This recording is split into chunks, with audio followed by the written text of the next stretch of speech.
कोल्हापूरमध्ये एक घटना घडली। काम करणारा आपला बांधकाम कामगार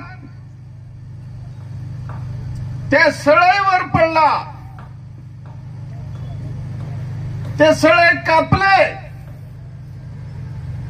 हॉस्पिटलमधून घेऊन आले।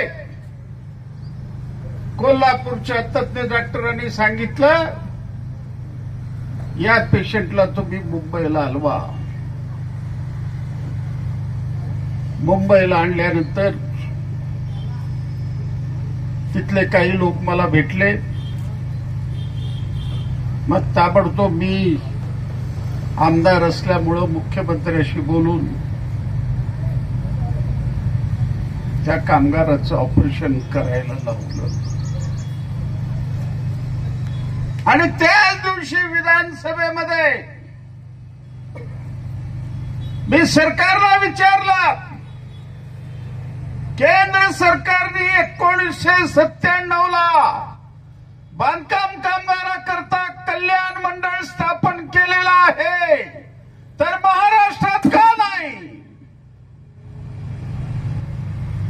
मी त्यांना सांगितलं, तुमच्या तिजोरीमधून पैसे द्यायचे नाहीत।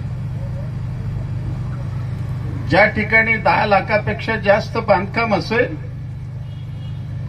त्यांना 1% सेस लावायचं आणि त्या पद्धतीनं बांधकाम कामगारांना कल्याणकारी स्कीम मिळायला पाहिजे।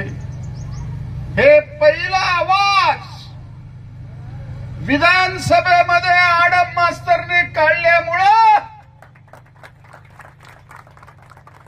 त्याला कायद्याचं रूपांतर आलं।